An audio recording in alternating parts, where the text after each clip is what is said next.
तो 10,000 वर्ल्ड के पिछले एपिसोड में हमने देखा कि क्विंसवान अपने पास से एक गॉड लेवल ट्रू फायर को बाहर निकालते हुए बोलती है लीन फैंग, अभी मेरे सामने सरेंडर कर दो वरना मारे जाओगे। और तो और अगर तुम यहाँ पर जिंदा रहना चाहते हो तो तुम्हारे पास जितने भी ट्रेजर्स मौजूद है उसे मेरे हवाले कर दो। यह सुनते ही लीन फैंग वहाँ पर हंसने लगता है, जो देखते ही क्विंसवान उसके ऊपर एक अटैक कर देती है। पर लीन फैंग अपने वन फिंगर स्ट्राइक टेक्निक का यूज करते हुए क्विंसवान के अटैक को डिस्ट्रॉय कर देता है, जो देखते ही क्विंसवान काफी ज्यादा हैरान होती है और अब वह गुस्से में अपनी पावर को बढ़ाते हुए लीन फैंग के ऊपर अपने गॉड लेवल फायर से अटैक करते हुए बोलती है, मेरे इस अटैक से टोंगटियांग रेलम का भी कल्टीवेटर नहीं बच सकता है, तो यहाँ पर अब तुम्हारा मरना तय है। तभी लीन फैंग अपने पास से अपने स्पिरिचुअल स्वॉर्ड को बाहर निकालते हुए क्विंसवान के अटैक को डिस्ट्रॉय कर देता है और अब लीन फैंग का वह स्पिरिचुअल स्वॉर्ड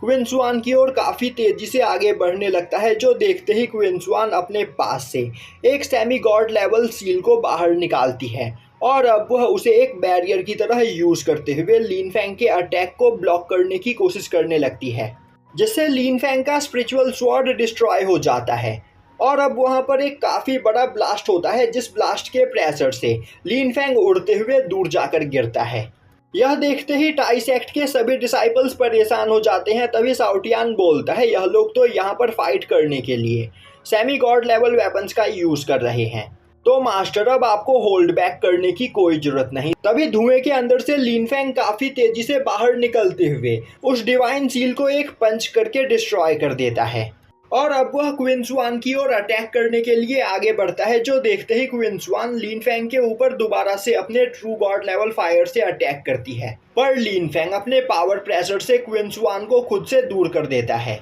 अब यह देखकर ट्रू स्वॉर्ड सेक्ट और स्वॉर्ड अलायंस के डिसाइपल्स काफी ज्यादा हैरान हो चुके होते हैं और बोल रहे होते हैं, आखिर लीन फैंग की बॉडी के ऊपर क्विंसवान के अटैक का कोई भी असर क्यों नहीं हुआ। तभी लीन फैंग बोलता है, क्विंसवान तुम्हें क्या लग रहा था एक सेमी गॉड लेवल वेपन का यूज करते हुए तुम मुझे यहाँ पर हरा सकती हो। यह सुनते ही क्विंसवान वहां पर एक फ्लेम ड्रैगन को समन करते हुए उसे लीन फैंग के ऊपर अटैक करने के लिए आगे भेजती है, पर लीन फैंग काफी आसानी से उस फ्लेम ड्रैगन को भी डिस्ट्रॉय कर देता है। तभी क्विंसवान अपनी धर्मा बॉडी को बाहर निकालते हुए उसकी पावर को अपनी डिवाइन सील के साथ मर्ज कर देती है, जो देखते ही आसपास खड़े सभी लोग हैरान हो जाते हैं, क्योंकि अब उस जगह पर क्विंसवान के धर्मा बॉडी की पावर डिवाइन गॉड रेलम की हो चुकी होती है और अब क्विंसवान लीन फैंग के ऊपर अटैक कर देती है, जो देखते ही लीन फैंग अपने सोल बॉडी को बाहर निकालते हुए अपने फ्रीजिंग स्वॉर्ड के साथ उस पर अटैक करने के लिए तैयार हो जाता है। और अब जैसे ही वह डिवाइन सील लीन फैंग के ऊपर अटैक करने के लिए आता है, लीन फैंग एक स्लैश टेक्निक का यूज करते हुए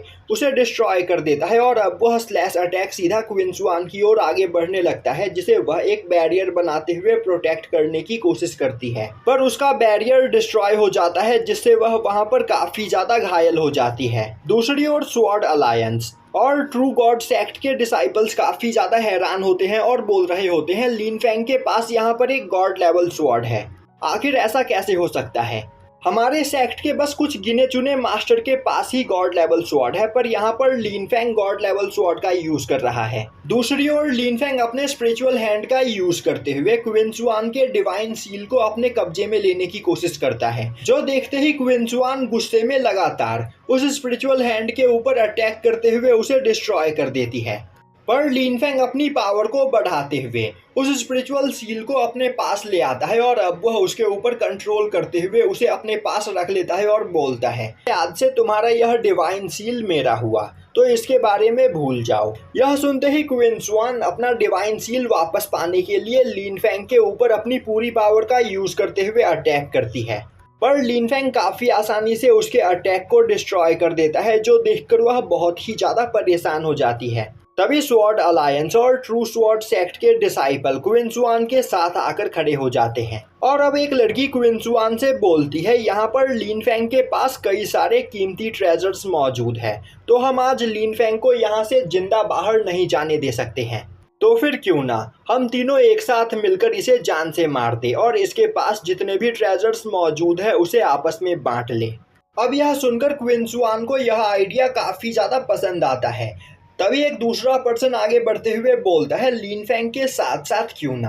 ताई सेक्ट के बाकी सभी लोगों को भी मारकर हम उनके पास मौजूद ट्रेजर्स उनसे छीन लें। क्विंसवान बोलती है, ठीक है, पर लीन फैंग के उस स्पिरिचुअल बर्ड को यहाँ पर मैं ही मारूंगी और उसके पास जितने भी ट्रेजर्स मौजूद है वह मेरे होंगे। यह सुनकर वह लड़की बोलती है, ठीक है, हमें इससे कोई भी प्रॉब्लम नहीं है। जिसके बाद वह तीनों अपने पास से 3 मंत्रा पेपर को बाहर निकालते हैं और अब वह तीनों अपने मंत्रा पेपर का यूज करते हुए अपने अपने एंसेस्टर्स की सोल बॉडी को वहां पर समन करते हैं। अब flame valley, true sword sect और स्वॉर्ड अलायंस के तीनों मास्टर की स्पिरिचुअल बॉडी लीन फैंग को चारों ओर से घेर लेती है। तभी चूलियान गुस्से में चिल्लाते हुए बोलती है, टियानमिंग और बुफेंग, तुम्हें नहीं पता कि तुम यहाँ पर कितनी बड़ी गलती कर रहे हो। हमारे सेक्ट के मास्टर तुम्हारे सेक्ट को डिस्ट्रॉय कर देंगे और तुम में से किसी को भी जिंदा नहीं छोड़ेंगे। तभी वह लड़की बोलती है, चूलियान, तुम्हें क्या लग रहा है हम यहाँ से बाहर जाकर तुम्हारे सेक्ट के मास्टर को क्या बताएंगे?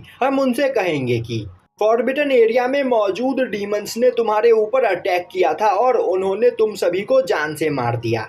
जिसके बाद कोई भी हमारा कुछ भी नहीं बिगाड़ पाएगा। तभी लीन फैंग बोलता है, तुम्हारा प्लान तो यहाँ पर सच में काफी ज्यादा अच्छा है, पर क्या तुम्हें सच में लगता है कि तुम्हारा यह प्लान यहाँ पर कामयाब होगा? तभी मैंगटियान भी उड़ते हुए जाकर लीन फैंग के बगल में खड़ा हो जाता है और बोलता है, अंकल फैंग के साथ साथ तुम्हें यहाँ पर मेरा भी सामना करना होगा। और तुम्हें क्या लग रहा है इतनी आसानी से तुम हम सभी लोगों को यहाँ पर मार सकते हो? तभी लेडी मास्टर मैंगटियान के ऊपर अपने हेवनली थंडर से अटैक करती है, जो देखते ही लीन फैंग मैंगटियान के चारों ओर एक बैरियर बनाते हुए उसे वहां पर प्रोटेक्ट करता है। तभी फ्लेम वैली का हेड गुस्से में चिल्लाते हुए बोलता है, आखिर तुम दोनों यहाँ पर किस चीज का इंतजार कर रहे हो? एक साथ मिलकर लीन फैंग के ऊपर अटैक करो, क्योंकि हमारी स्पिरिचुअल बॉडी 1-on-1 फाइट में लीन फैंग से नहीं जीत सकती है। और अब वह तीनों एक साथ लीन फैंग की ओर आगे बढ़ते हैं। तभी लीन फैंग एक फॉर्मेशन बनाते हुए उन तीनों की स्पिरिचुअल बॉडी को एक ही जगह पर फ्रीज कर देता है। अब यह देखते ही वह तीनों मास्टर काफी ज्यादा परेशान हो जाते हैं। तभी वहां पर तीसरा मास्टर अपनी पावर का यूज करते हुए लीन फैंग के फॉर्मेशन को डिस्ट्रॉय करने की कोशिश करता है, जिससे वहां पर एक बहुत बड़ा ब्लास्ट होता है और अब उस ब्लास्ट की वजह से उन तीनों की स्पिरिचुअल बॉडी वहां पर घायल हो जाती है, जो देखते ही उन तीनों के डिसाइपल्स परेशान हो जाते हैं। वहीं पर साउटियान यह सब कुछ देख रहा होता है और अब वह बोलता है, आखिर मास्टर यहाँ पर अपना टाइम वेस्ट क्यों कर रहे हैं? और अब वह उड़ते हुए लीन फैंग के पास जाते हुए बोलता है, मास्टर, आखिर आप यहाँ पर किस चीज का इंतजार कर रहे हो? अगर आप चाहो तो अपने एक ही अटैक में इन तीनों की स्पिरिचुअल बॉडी को डिस्ट्रॉय करते हुए इनके डिसाइपल्स को भी मार सकते हो। लीन फैंग बोलता है, अभी मैं यह नहीं करना चाहता हूँ। दूसरी ओर वह तीनों मास्टर एक जगह से खड़े होकर लीन फैंग को देख रहे होते हैं। तभी फ्लेम वैली का हेड बोलता है, आखिर यह पर्सन कितना ज्यादा पावरफुल है, हमें आज कुछ भी करके इसे जान से मारना है, वरना फ्यूचर में यह हमारे लिए सबसे बड़ी प्रॉब्लम बन सकता है। तभी दूसरा मास्टर बोलता है, लीन फैंग की कल्टीवेशन भले ही अभी काफ़ी ज़्यादा कम है,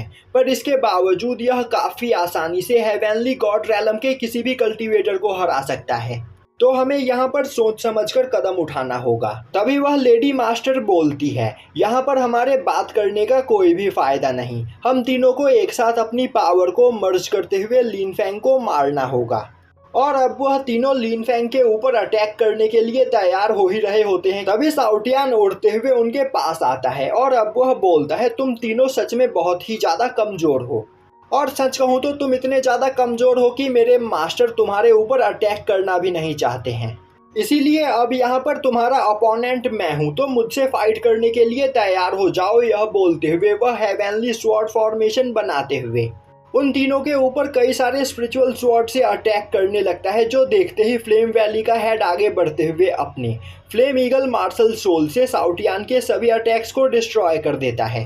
यह देखते ही साउटियान हंसते हुए बोलता है, तुम तीनों सच में बहुत ही ज्यादा कमजोर हो। और अब वह अपने डिवाइन ड्रैगन स्वॉर्ड को बाहर निकालते हुए उसे उन तीनों के ऊपर अटैक करने के लिए आगे भेजता है। यह देखते ही फ्लेम वैली का हेड काफी ज्यादा परेशान हो जाता है और बोलता है, आखिर एक स्पिरिचुअल पैट के पास एक डिवाइन लेवल वेपन क्या कर रहा है? और अब वह अपनी पूरी पावर को एक जगह पर कॉन्सेंट्रेट करते हुए वहां पर एक काफी खतरनाक फायरबॉल बनाने लगता है, जिस फायरबॉल को देखते ही वह डिवाइन ड्रैगन स्वॉर्ड वापस से मुड़कर साउटियान के पास चला जाता है और अब वह बोलता है साउटियान, वह पर्सन बहुत ही ज़्यादा पावरफुल है तो मैं उसके इतने खतरनाक अटैक को ब्लॉक नहीं करूँगा। साउटियान बोलता है क्या हुआ, क्या तुम्हें यहाँ पर डर लग रहा है? तुम एक डिवाइन लेवल स्वॉर्ड हो तो तुम्हें इन कमज़ोर लोगों से डरना नहीं चाहिए। तुम अपनी पावर का यूज करते हुए काफी आसानी से इन्हें हरा सकते हो और तो और अगर आज तुम इन कमजोर लोगों से ही फाइट करने से डर जाओगे तो तुम फ्यूचर में इनसे भी ज्यादा पावरफुल अपोनेंट्स का सामना कैसे करोगे? डिवाइन ड्रैगन स्वॉर्ड बोलता है पहले मैं एक होली ड्रैगन स्वॉर्ड हुआ करता था पर तुम्हारे साथ कल्टीवेशन कर करके मैं एक डिवाइन ड्रैगन स्वॉर्ड बन चुका हूँ और फ्यूचर में तुम्हारी ही कल्टीवेशन की मदद से मैं एक गॉड लेवल स्वॉर्ड भी बन जाऊंगा तो मुझे यहाँ पर फाइट करने की कोई भी जरूरत नहीं। यह सुनते ही साउटियान अपना सर पकड़ लेता है और बोलता है बेवकूफ़, अगर तुम्हारे पास यहाँ पर रियल फाइटिंग एक्सपीरियंस नहीं होगा तो तुम्हारे कल्टीवेशन के बढ़ जाने का कोई फ़ायदा नहीं। खैर जाने दो, अब इन तीनों को हराने के लिए मुझे यहाँ पर अपनी नई टेक्निक का ही यूज़ करना होगा। और अब साउटियान वहां पर अपनी पावर को बढ़ाते हुए अपने फ्यूजन स्वॉर्ड टेक्निक का यूज करता है और यहीं पर यह एपिसोड खत्म हो जाता है।